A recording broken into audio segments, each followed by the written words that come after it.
Come in. Welcome. I am E.G. Marshall. Welcome to the sound of suspense. The voices of victims. The fear you can hear. For the next 52 minutes, we're going to take you into the world of mystery and murder, but mostly into the world of terrifying imagination. The story you're about to hear might be called a morality play. It's a story which has a question you can ask yourself. What is your price tag for killing a man? If you think you don't have one, listen to the story of Walter Van Haas and the Chinaman Button. Mr. Van Haas, I'm making this as easy for you as pushing a button. Now, if you give your approval, my agents in Johannesburg will be contacted within hours. The rest will be handled simply and with dispatch. My God, I really think you mean it. I really think you'd commit murder.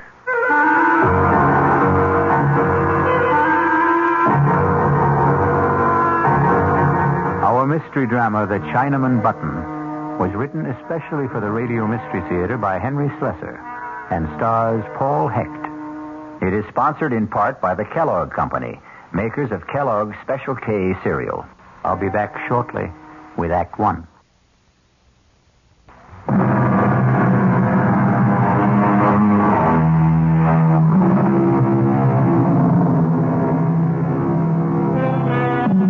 And now, Act One of The Chinaman Button. But it does not begin in China. It begins in New York City, on the executive floor of a bustling advertising agency. Good morning, Mr. Fish. Good morning, Susan. How have you been? How is Hawaii? Oh, just great. Oh, you look perfect. My partner get in yet, or is he goofing off? Oh, no, Mr. Michaels is in his office. He's been there since 8 o'clock. Oh, don't give me that. I'll bet Lou hasn't been in the office before 10 since I went on vacation.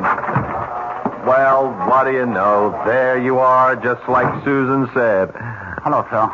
Welcome back. How do I look? Fat and sassy? 3 weeks in Hawaii. Luau every night. Plenty of rum and pineapple. I figured I gained 10 pounds. Well, it looks good on you, Phil. No kidding. What is this? What's the matter with you? I'm nice and brown. You're white as a sheet. You look terrible. Lou, are you sick or something? No, I'm okay. I'm fine. You look like you've been sleeping in the office or something. Well, let's hear it. There's some bad news, right? Something happened while I was away? Yeah, that's right. Something's happened, Phil, but it wasn't my fault, so help me. Okay, come on. Let's have it. We lost an account, Phil. Okay, so we lost an account. We lost the Brewster account. You want to tell me that again? I know it's real bad news, but I don't know how else to tell you. Brewster's definitely out. You want to tell me what you did wrong, Lou? Well, nothing, Phil. I swear It'll come out sooner or later. Phil, I had nothing to do with it. It started with a call from Charlie Edwards a week after you left. He wanted to talk to you. He said it was urgent. When I told him you weren't here, he hung up. Next thing I know, there's a letter from old man Brewster, the official 90-day notice of termination. But did you call Charlie? Well, sure, I called him. Only Charlie isn't the ad manager anymore. Charlie's got a new job. He was kicked upstairs. He's in customer relations, out of advertising completely. There's a new guy in charge. Lou, you know what you're telling me. You are telling me that our gross profit has been cut in half. You think I don't know that? I think I'd better sit down. The new ad manager's name is Walter Van Haas. $6 million in billing, just like that? Charlie said the whole thing was his fault. Whose? Walter Van Haas, the new ad manager. Charlie says he started the whole thing, but I never got the full story. Charlie's been too busy in his new job to talk to me. Give me that phone. Yeah, sure, Phil. Charlie is not going to be too busy to talk to me. I haven't been kicking back $10,000 a year to Charlie for him not to talk to me.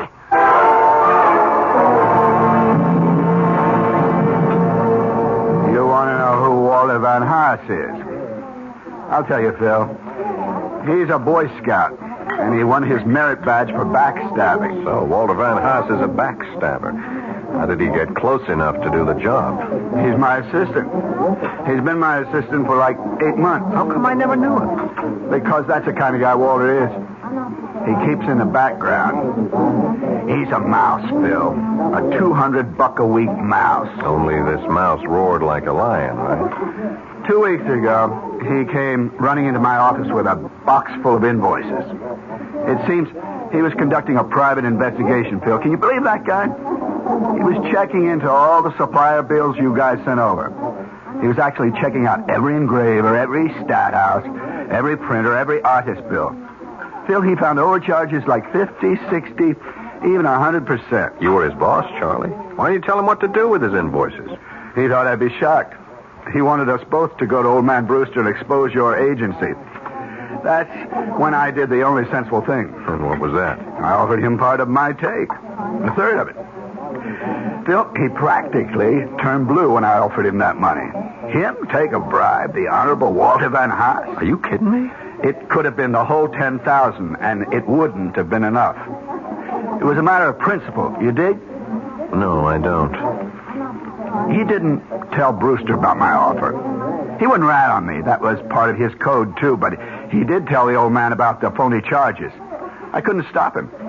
That's when I got booted upstairs, and you got booted out. And Mr. Walter Van Haas gets your job. He didn't even want to accept that. Can you believe it?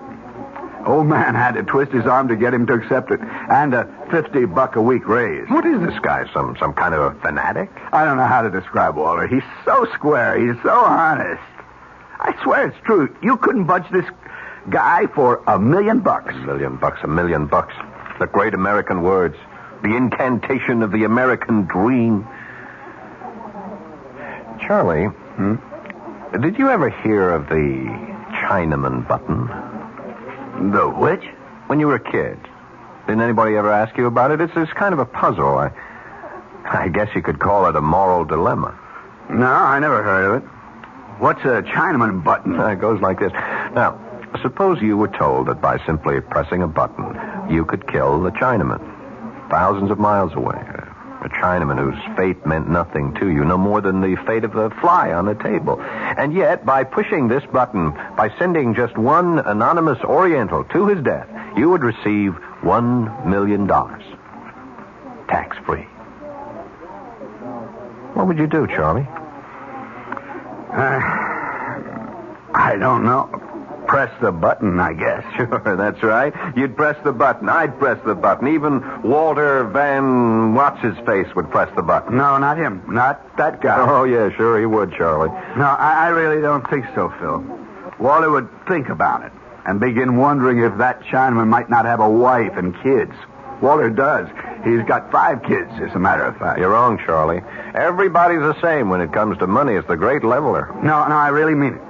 Walter wouldn't push that button for $10 million. That's the kind of guy he is.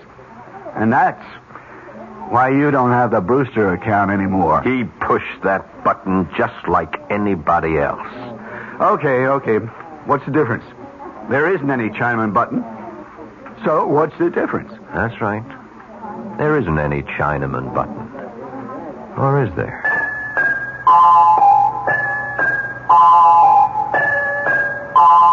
I don't get you, Phil. What's all this talk about a button? I didn't say there had to be a button, Lou. Not literally. Or a Chinaman, for that matter. Van Haas sounds Dutch. How about a Dutchman? What are you talking about? I think he drank a little too much at lunch. He wouldn't be so high and mighty once he pressed that button, would he? That would knock his halo off. What? Which is worse, Lou? Taking a kickback or killing a man? Oh, come on, Phil. Will you talk sense?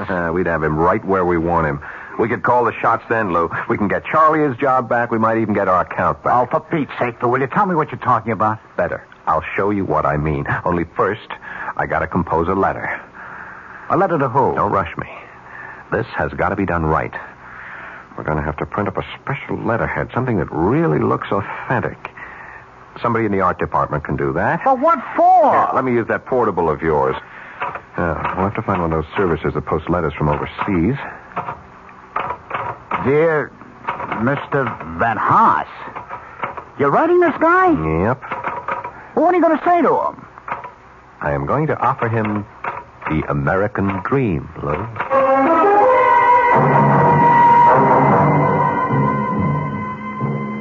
Millie? Oh, Walter, I didn't know you were home. I got here about 10 minutes ago.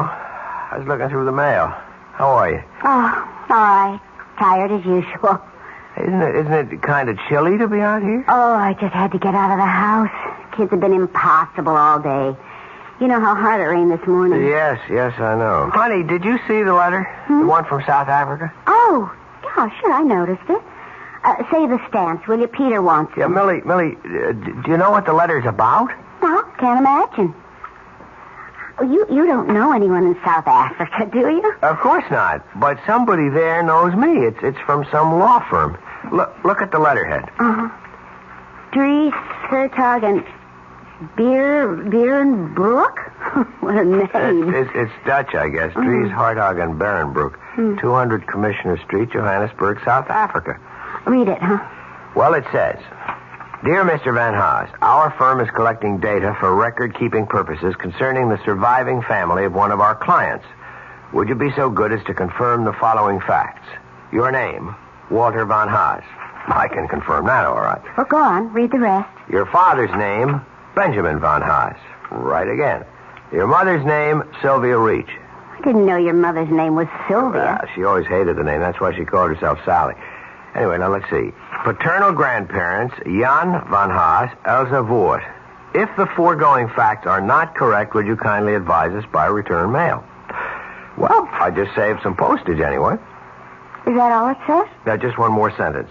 If these facts are correct, there is no need for further communication. Thank you for your attention to this matter. Yours faithfully, L. something or other. I can't make out the signature. For heaven's sakes, Walter, what do you suppose it means? I haven't the faintest idea. Maybe I've got a rich uncle in South Africa. Maybe he owns one of those diamond or gold mines. If only. Tell him to send us a couple of diamonds fast. Maybe we could start looking for a new house. If I don't get out of this cheese box soon, I'll just go out of my mind. I'll settle for a couple of gold nuggets. We can melt them down and use them to fill Elsa's teeth. That ought to cut down that dental bill. Look, why don't you write to those people in South Africa and ask them what it's all about? Well, you heard what the man wrote. If these facts are correct, there is no need for further communication.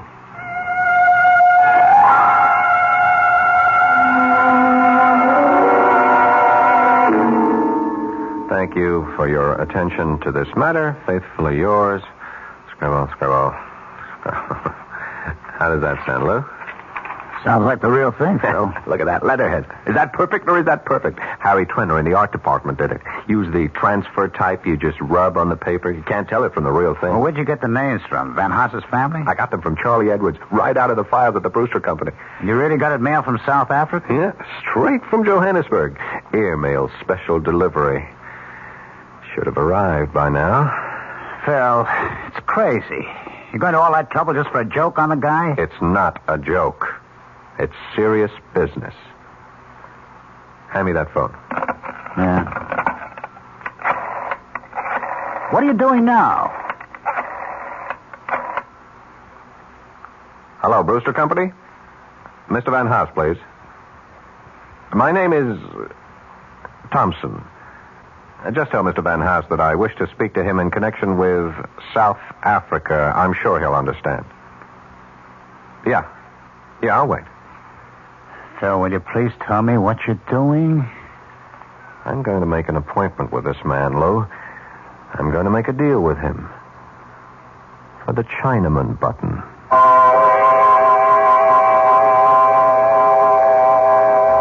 Phil Thurston seems to have invented his own Chinaman Button. But will his improved model work? It all depends on Mr. Walter Van Haas. We'll return shortly with Act Two.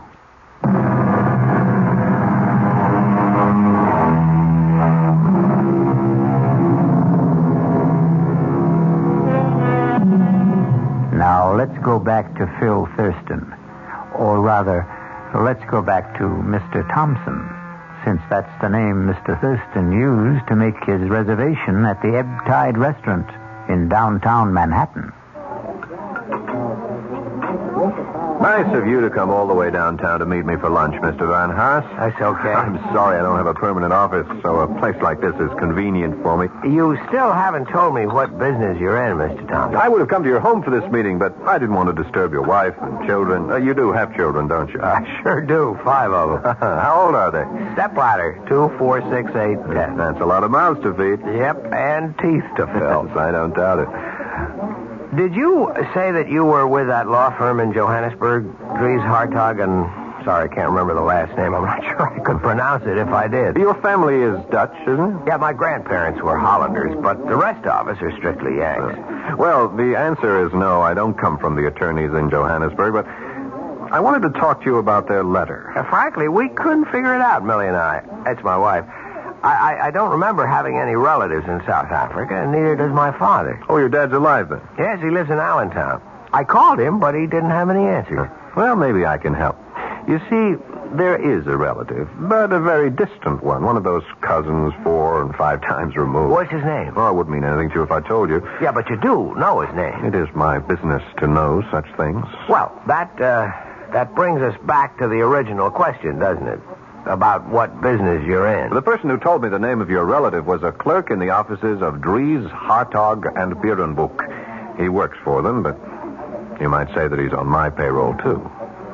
I don't think I understand. He's the one who informed me about the letter that was being sent to you and why it was being sent. Is there any reason why you can't tell me my cousin's name? I'd rather not. I think you'll understand why later. But I will tell you something about him. Fine. He left the Netherlands with his family when he was very young. He's lived in South Africa since. He's in the diamond business. Well. He's a widower, he has no children, and he's rich. He is very, very rich. And at the moment, he has only one traceable heir. Wait a minute. You mean that I actually do have a rich uncle in South Africa? No, I said cousin. But that's incredible. I mean, Millie and I were kidding about it. We even said that he might be in the diamond business. Oh, he is, very much so. And are you saying that I'm his only heir? That's correct. Well, if there was the possibility of some kind of inheritance, why didn't the lawyer say so? Simple enough. There was nothing to say. What? The attorneys were only performing a routine function, putting the gentleman's will in good order. Undoubtedly, they'll have to redraw the will sooner or later in favor of a closer relation, such as a new wife. A wife? You see, this rich cousin of yours is only 41 and in excellent health. How old are you, Mr. Van Haas? 43. So that's all there was to it, just a routine inquiry. At the moment, that's all there is to it. Well, I'm not surprised. I never did believe you get something for nothing in this world. I said at the moment. What do you mean? Mr. Van Haas, you don't know this man in South Africa. You don't know the first thing about him. In fact, he means nothing at all to you. I guess so. And the only way he could mean something to you is by dying, isn't that right? Well, that's a rough way of putting it, but if you mean that he won't benefit me until his death, I guess that's obvious. Now, what if I told you that this man will be dead in 2 or 3 days, and that his entire estate will be yours? I thought you said he was healthy. Well, I'm just asking how you would feel. Sorry for the guy, I suppose. Sorry about a man you don't know? Well, he's a human being. I see. Mr. Van Haas, did you read the newspaper this morning? Yes, I did. You looked at the obituary page? Yeah, briefly. Did you feel sorry for all the people whose death was reported? Did you feel any real sorrow for them? No, I can't say I felt sorrow. Because they were all strangers, weren't they? All right, Mr. Thompson, I'm a human being, too, and I guess if I got a letter from Dries, Hartog, and whatever telling me that I was rich, I wouldn't go into mourning. I'd probably go out and celebrate. If you saw my kids' dental bills, you'd understand. But I do understand. Believe me, I understand very well. That's why I wanted to see you, to suggest arranging that happy event without the slightest trouble on your part, without any obligation until you're completely satisfied. What the devil does that mean? All you have to do is say yes. Just that one word, and your dream will come true. Yes to what? Now, in a short time, you'll receive another letter from Johannesburg informing you of the sad news that your cousin, Mr. Well, I still won't reveal his name. Let him remain anonymous. That'll make your decision a great deal easier, I'm sure. What decision? The decision to inherit his estate. Now, hold it just a minute. Are you talking about... Please, keep your voice down. Mr. Van Haas, I'm making this as easy for you as pushing a button. If you give your approval, my agents in Johannesburg will be contacted within hours. The rest will be handled simply and with dispatch. All you'll have to do is wait for official notification of your inheritance. When the money arrives, of course, I'll expect payment in the amount of 50% of the total. By our calculations, I'd say that total should be just about $1 million. Good Lord, I really think that... I think you mean it. I think you really do. I know you have scruples, Mr. Van Haas, but I also think you have common sense. Listen, Mr. Thompson, if that's your name... Yes, of course, you're quite right. It isn't. But it's the name you'll use to get in touch with me. I'm not getting in touch with you because I can give you your answer right now. It is no. Oh, don't be so hasty. I never heard such a filthy proposition in my entire life. Look, if the percentage is the problem, we can discuss it. Our organization has been known to be flexible about such Money things. has nothing to do with it. We could base our agreement on a sliding scale. That is, we would take 50% of any inherited amount up to and including $1 million. Anything after that, our percentage would be 40%. Does that sound more attractive? You talk about it like it was some kind of a simple business deal. But it is. Especially simple for you. A very clean, very uncomplicated deal. You do nothing at all, Mr. Van Haas. Can I make you understand that? You won't be connected to your cousin's death in any way. In fact, our agents are so expert at what they do, it's almost certainly going to be called an accident. Believe me, we've never had the slightest bit of trouble in the past. You heard my answer, Mr. Thompson. Now, if you'll excuse me... You haven't had your lunch yet. My appetite is gone. Van Haas. What? I'm sorry. Perhaps I put the whole thing to you too bluntly. I shouldn't have expected a man like yourself to agree immediately. Or ever. All right. Maybe you'll never agree. But at least give yourself some time to think it over. I don't need any time. Just 12 hours. 12 hours, that's all I'm talking about. Now, if you change your mind any time during the next 12 hours, you can reach me at the Florentine Hotel on 51st Street. Hey, did you get that name? I don't need to remember it, Mr. Thompson. I'd like to forget your name, too, in this whole conversation. I'll be at the Florentine Hotel between 8 o'clock and midnight tonight. Don't call me after 12, my sleeping habits, you understand? I don't see how you can sleep at all, Mr. Thompson. You'd be amazed at how well rich men sleep. Well, you can go to bed early tonight. Don't wait up for my call because there won't be one. Goodbye.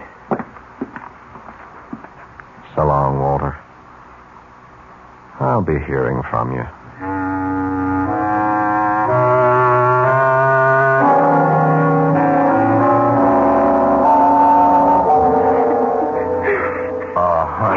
Honey, cut it out. Stop it. No. Tell me what the matter is. Nothing. It's nothing. It's got to be something, Millie. Are the kids okay? Yes, they're all right. Pretty quiet in the playroom. Well, that's because I packed the twins off to Mother. They were getting out of hand, Walter. I just couldn't stand it anymore. Okay, fine. And I'm sure your mother is delighted. No, she isn't. Maybe she used to be when she was younger, but she's getting too old for that sort of thing now. Maybe I'm getting too old, too. Come on, what are you talking about? I'm 41 years old, Walter. Sometimes I feel like 141. You know what's wrong with you? You're not eating right. You're eating like a bird these days. Well, that's practically all I can afford to buy these days. Bird food. I didn't mean that, Walter. Honest, I didn't. I know you didn't. I know it. Look, honey, I wish you'd see Dr. Julian and have him check you over. Walter, I did see Dr. Julian. You did? When? This morning. I didn't know you were going. Well, I didn't want you to know. Not until I was sure, anyway. Sure about what? Hey, you're not sick, are you? I mean, did he find anything serious? No, I'm not sick. I'm pregnant, Walter. What? You see, I'm not over the hill after all. I can still make babies. It should be some sort of comfort, shouldn't it? A baby?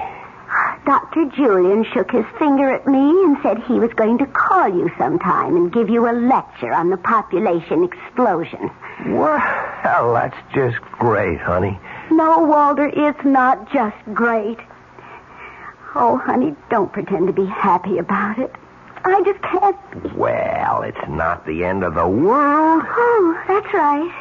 It's a beginning, isn't it? That's what Mother said when I told her. She's always said that, even with the first one, with Peter. 10 years ago, almost 11. Walter, do you realize we've been married almost 13 years? I know, Melly, and I know they haven't always been easy years. Why is everything always beginning? When does the middle of everything start for us? Is our life just going to go from beginning to end without anything worthwhile in the middle? Oh, no! What was that? I asked Elsa to wash the dishes and put them away. Oh, I better get in there before they're all broken. Melly, we have to talk. After dinner, all right? I haven't even started it yet. I'm sorry. It's all right. I've got some work to do anyway. Or some thinking anyway.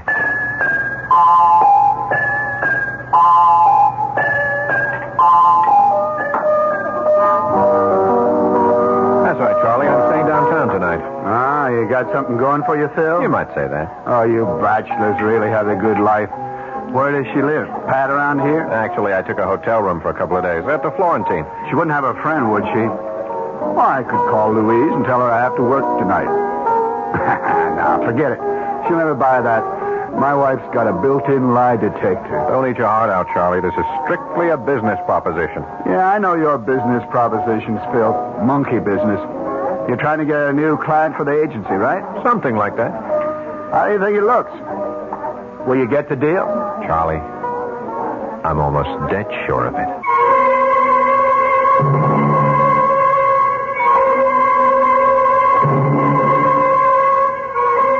Will Walter Van Haas press the Chinaman button? Would you press it? To make $1 million? Before you answer, wait until we return with Act 3.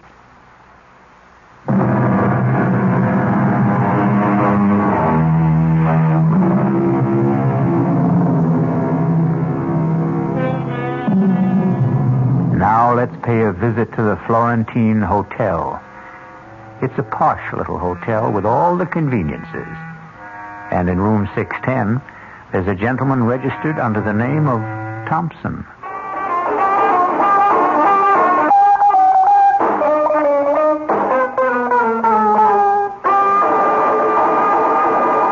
That was a request for the gang of the Williamsburg warehouse. And now here's the time of weather check. It's exactly 40 minutes past the hour. Hello, Phil. Hi, Lou. Come on in. So, this is the Florentine Hotel, huh? Well, that's not a bad-looking room. Why, they call it a suite? That's right. The bedroom is in there. Look at this bar setup. Glasses, refrigerator, everything. It's nice, very nice. You want a drink? All I got is vodka. Oh, no, thanks. I'm strictly a Scotch man. You know that. Sorry about that. That's okay. I'm not staying long. I'll just leave the layouts and the reports for you to look over. We can talk about them in the morning at the shop. Relax, Lou. Your wife knows you're working late tonight, doesn't she? Yeah, she knows. Well, sit down. Take it easy. Look, I got some orange juice. I can make you a screwdriver. No, thanks, Phil. Guess I have to drink alone, then. Well, aren't you going to ask me about your friend, Van Haas? What about him? I told you I was going to see him today, or rather that Mr. Thompson was going to see him. Did you? That's right. I saw him for lunch and told him the whole story about how easy it was for him to become a millionaire just by pushing the Chinaman button. Or maybe I should have called it the Dutchman button. Did he believe it, Phil? All the way.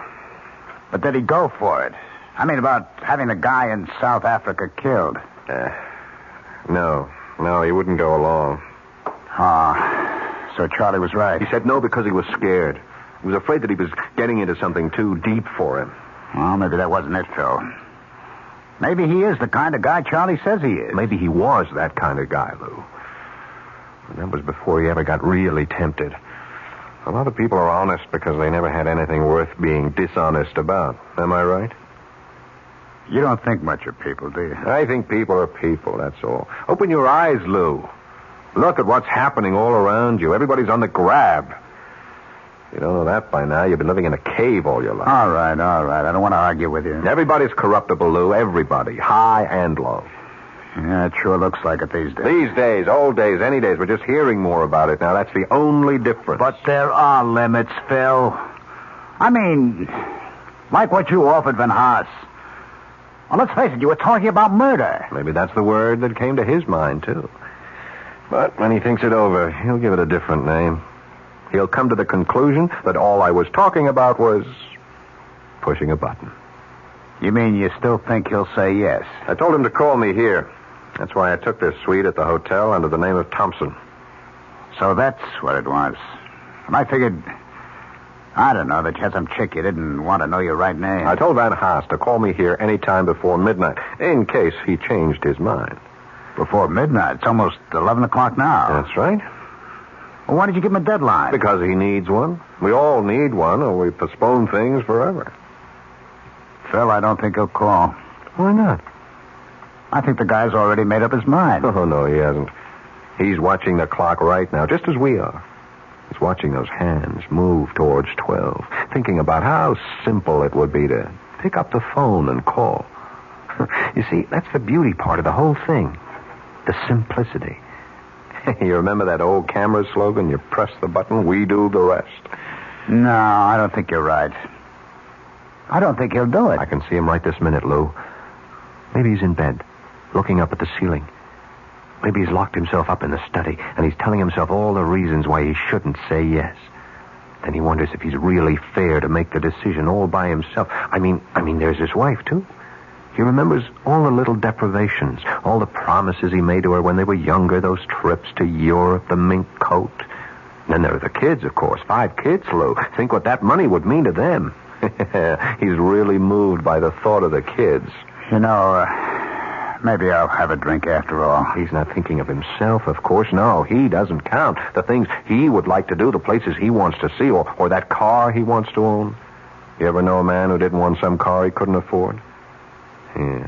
And then there's that nice smug feeling of security he could have with that pile of money swelling with interest in some bank that never thought he was worth more than a calendar at Christmas.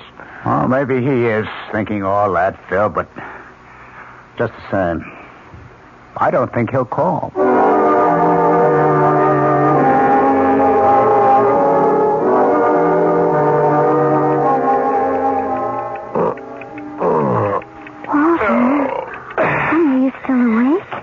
Yeah. Do you feel all right? Yeah, I'm okay. You're not still thinking about it, are you? About what? About, the baby. Oh, no, Millie. I wasn't thinking about the baby. Get back to sleep, honey. Well, I'm less than 2 months gone, honey. If you're really upset about... Stop that kind of talk. Well, I just thought... Well, there are alternatives. I'm sick of hearing about that alternative. I heard about it the last time you were pregnant, remember? Sorry. I know you're worried about money. I know all the debts we have. We'll get along. Honey, you're not angry with me. No, I'm not angry. I'm just restless. I've got business worries. Can't turn my mind off. Why don't you read a while? The light will keep you awake. I'll go to the living room. Walter? Yep. I love you. I love you too, Millie. Listen to that clock. Why do cheap clocks have to tick so loud? Yeah, we've got to get ourselves an electric one, maybe one of those digital clocks. Darling, they cost money. Yes. What doesn't?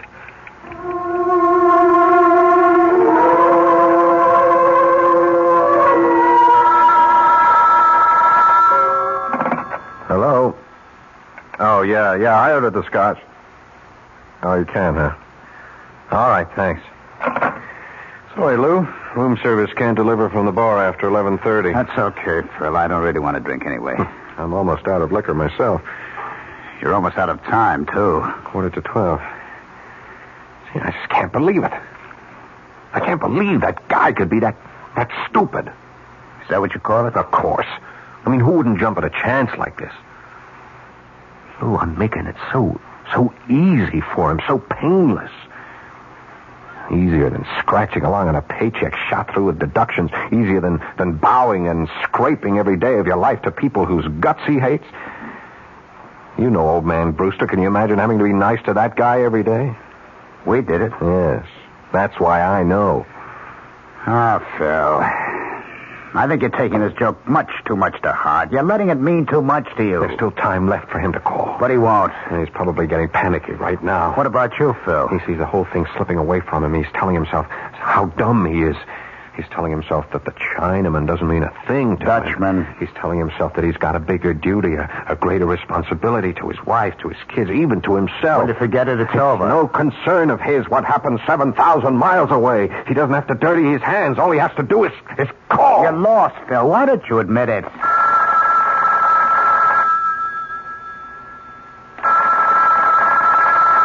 Aren't you going to answer it? Sure. I'll answer it. Maybe room service again. Maybe. Hello? Mr. Thompson, this is Walter von Haas.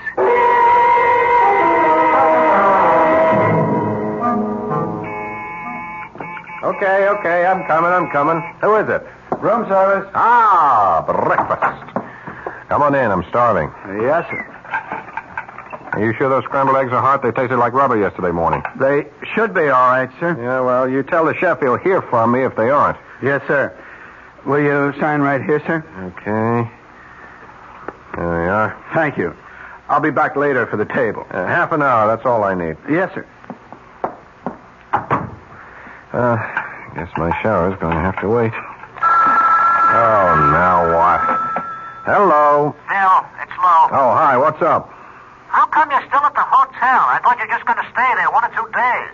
It's the 3rd day now. I like it here. May stay until the end of the week. Besides, I saw some great-looking chicks at the bar downstairs. Well, what's happening? Nothing. I was just wondering if you knew anything about, Van Haas. Walter Van Haas? He's just waiting for the mailman, Lou. Waiting to hear the good news from South Africa. I spoke to Charlie Edwards. He says Van Haas called in sick yesterday. Yeah, I'll bet he was sick. I'll bet he was home planning on ways to spend all that money he thinks he's going to get. $1 million. No, 500 grand. Are you coming into the office soon, Phil? Sure, I'll be there just as soon as I finish breakfast and grab a shower. I'll see you later then. All right. I bet those eggs are cold for sure. Oh, for Pete's sake, it's a conspiracy. Hello, Mr. Thompson. Well, what are you doing here? May I come in? I told you not to get in touch with me, Van Haas. Yes, I know you did, but I had to talk to you in person. I told you that it was for your own protection. Don't worry. I found out your room number, and I came up the back stairs. Nobody knows I'm here. Well, why are you here? Please let me come in. All right. As you can see, I'm just about to take a shower, so whatever you have to say, would you make it fast? Yes, I'll make it fast. I hope you haven't come here to say that you changed your mind, because it's too late for that. The thing is over and done with. It is? You're sure of that? Well, as soon as you gave me your okay, I was in touch with our agents in Johannesburg. They didn't waste any time either. And it went, all right? Flawlessly, just as I promised. Now, all you have to do is wait. Yes, I see. I just had to hear it from you, Mr. Thompson. I had to hear it from myself. Well, now you've heard it. Now you go home and you wait for the mailman. Yes, the mailman. What's the matter, Van Haas? You look strange. You feel all right? Oh, yes, I feel fine. Truth is, I never felt better in my life. Good. I'm glad to hear it. I feel a lot different than I felt 2 days ago. I can't tell you what a torture it was for me to make that phone call to you. Absolute torture. But after I hung up, I felt as light as a feather. You did, huh? Yeah, felt fine. It felt wonderful. Even though I got myself involved in killing a man. It's funny, isn't it? It was easy, wasn't it? Just like I said it would be. Yes, that's the word. I never knew anything could be that easy. Changed me, Mr. Thompson. I saw how stupid I'd been all my life, how stupid most of us are, to waste the one life we're given. I owe you a lot. Well, if you came to say thanks, you're welcome. Now, if you'll excuse me... I felt like a giant. I felt there was nothing I couldn't do. I was a coward before, a weakling. But you showed me a better way. Okay. Would you go home now, Mr. Van Haas? I mean, the less we see of each other, the better. Now, when the money arrives, I'll be in touch with you about my 50%. Yes, your 50%. That's really what I wanted to discuss, Mr. Thompson. Tell me, does this fireplace work, or is it just for show? I really wouldn't know. But I see that they have all the implements. What are you doing with that poker? Van Haas, are you crazy? Sorry, Mr. Thompson, but 100% is so much better. I thought I'd have to bring a hammer or something, but a poker was so much better. Now, into the bathroom, Mr. Thompson. Up into the shower. Yeah. What a shame that you slipped in the tub, Mr. Thompson. What a terrible shame. Now I have to go home to wait for the mailman.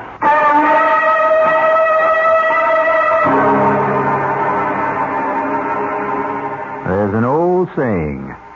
If you're going to dig a grave for a man, make sure you dig two. I'll return shortly.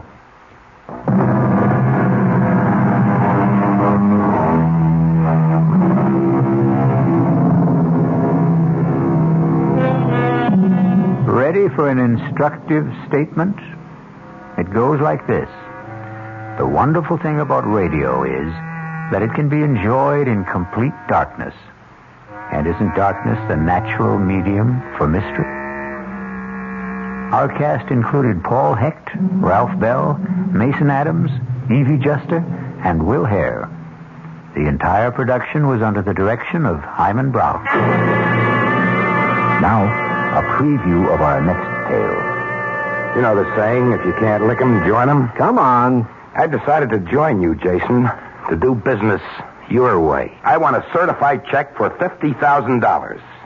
When I've finished, I want another 50. And you know me well enough to realize that I'm not going to give you $50,000 just because you asked for it. Not even to save your life? Are you trying to blackmail me, Harry? I'm trying to do you a favor. Your life should be worth at least $100,000. Before I agree, answer one question. Do you know who's going to kill me? I do. Who? Me. Radio Mystery Theater was sponsored in part by Anheuser-Busch Incorporated, brewers of Budweiser.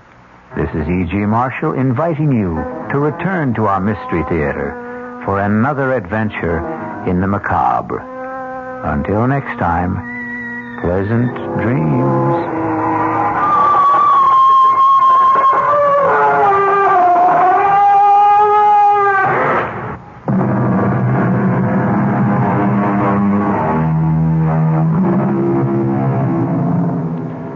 WOR Mystery Theater was brought to you by ShopRite Supermarkets, where you get a lot more for a little less, and by Suburban Savings, with offices throughout North Jersey. The preceding Mystery Theater program was furnished by the CBS Radio Network. Time magazine calls it the most outspoken and honest play about homosexuality that has ever appeared on Broadway. Clive Barnes of the New York Times agrees. Kevin Sanders of ABC TV said, as brilliant and ruthless a dissection of modern marriage as I've ever seen on stage. They're all talking about Find Your Way Home, the new Broadway hit starring Jane Alexander, Lee Richardson, and the sensational new star Michael Moriarty, hailed as the most exciting new performer to hit Broadway since Marlon Brando in Streetcar. It's at the Brooks Atkinson Theater, the play of the season. It's Find Your Way Home. The news is next with Bert Wilson on WOR New York, your station for the Mystery Theater.